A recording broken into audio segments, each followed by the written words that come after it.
Tuluyan ng tumaob ang Gilas Pilipinas Youth Team ni Coach Jos Reyes nang padapain sila ng Japan sa kasalukuyan pa rin ginaganap na FIBA Under-18 Asia Cup sa Amman, Jordan.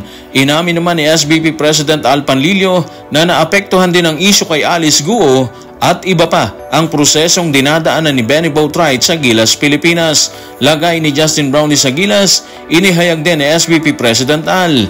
Bukod dyan, inilabas din ni Coach Tim Cone ang lagay ni Benny Boatwright. Tutukan po natin ang lahat ng yan. Pero bago yan, pakisubscribe, like, and share na lang muna para pareho tayong updated. Katulad ng inaasahan, hindi naging maganda ang pagkawala ni High Flyer Andy Himao sa kampanya ng grupo ni Coach Jos Reyes sa FIBA Under-18 Asia Cup nang pasadahan sila ng Japan sa score na 85-61. Tanong, ano ang nawala sa Gilas Youth matapos bakbakan ng Japan? Tutukan natin ang report ni Martin Mendoza sa Rappler. Sa pagkatalo, hindi lamang pinalampas ng Gilas Boys ang pagkakataon para sa isang podium finish.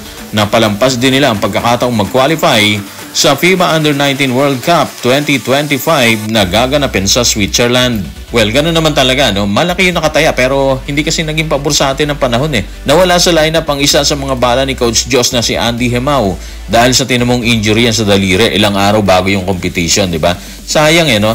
Sigurado kasi tayo na sa kalidad ng laro ni Andy, posibleng malaki may bibigay niya sa kampanya ng Gilas Youth.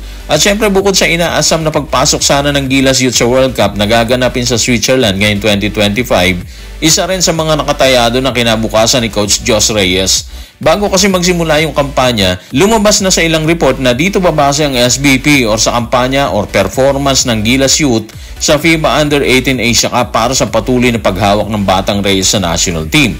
Meaning, hindi magiging maganda to para sa Batang Reyes kasi nga natalo. Anyway, siguro iwan na lang natin sa kanila yan kasi sila yung may kaalaman tungkol sa isyong yan eh. Hangad lang siguro natin na maging maayos ang lahat para sa kinabukasan ng Batang Gilas. Kung bumagsak ang Gilas Youth sa kanilang kampanya sa FIBA Under-18 Asia Cup, bunga ng hindi magandang performance, nagbigay naman ng update si SBP President Al Panlilio tungkol sa lagay ni Benny Boatwright sa Gilas Pilipinas Men's National Basketball Team.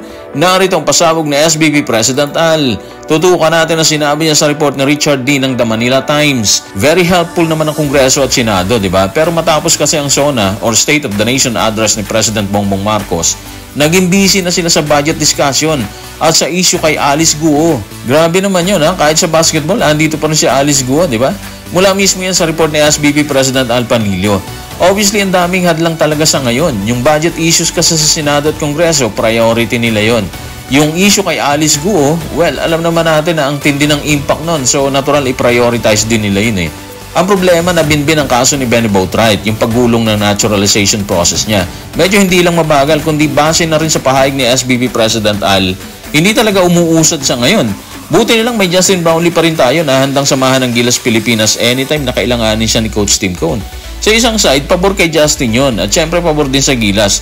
Hindi naman natin sinabing mag-iiba ang lagay ng Gilas kapag pumasok si Benny Boatwright. Pero sa ngayon kasi, at base na rin sa performance, mabigat pa ang lagay ni Justin Brownlee sa Gilas. Ibig sabihin, kailangan pa rin siya ng team kahit may ibang naturalized na naghihintay para tawagin sila kung sakaling may laban ng pambansang koponan, di ba? So ganito na aapektuhan ng national issues ang lagay ng Gilas Pilipinas. Sa pagpapatuloy ng pahayag ni SBP President Al tungkol sa proseso ng naturalization ni Benny Boatwright, binulalas din ito ang magiging lagay ni Justin Brownlee sa Gilas Pilipinas sa susunod na sumabak ang pambansang koponan sa torneo.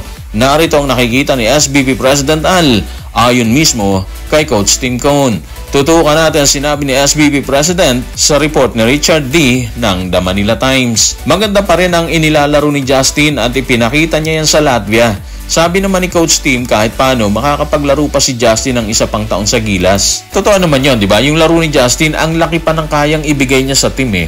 Yung ginawa niya sa Latvia, sobra-sobra yun. Although hindi natin kinayang makapasok sa finals ng OQT para kalabanin sana yung Latvia ulit, nakalaunan, binigo ng Brazil, pwede nating sabihin na parang isang alak lang talaga tong si Justin habang tumatagal, habang tumatanda, mas lalong gumagaling, no?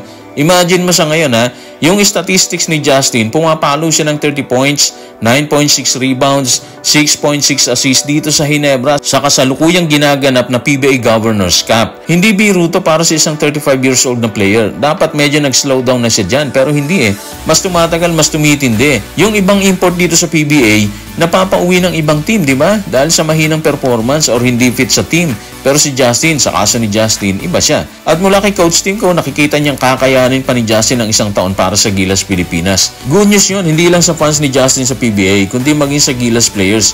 Bakit natin sinabi yan? Kasi yung chemistry ng Gilas kasama si Justin, mananatiling intact po yun eh. Hindi mawawala habang andyan pa si Brownlee sa kanila. Habang kampante pa rin si Coach Tim Cone at si SBP President Al Panlilio na kaya pa ni Justin, hindi naman ipinagdamot ni Coach Tim ang balita tungkol sa lagay ni Benny Boatwright na ayon sa kanyang kumpirmasyon nitong nagdaang buwan ay ilalim sa operasyon. Tanong, ano nga bang lagay ni Boatwright? Tutukan po natin sinabi ni Coach Tim sa report ni Richard D. ng The Manila Times. Sa ngayon si Benny is coming off a surgery at hindi pa namin alam kung kailan siya magiging available.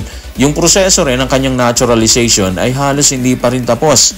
Marami pang dapat trabahuhin. Patuloy nating susubaybayan ang progreso ni Benny at sana makapasok siya sa lineup. So ngayon, ang hahawakan natin mula kay Coach Tim Cone is yung patuloy nilang imomonitor ang lagay ni Benny Boatwright. Obviously, wala pa magandang nangyayari.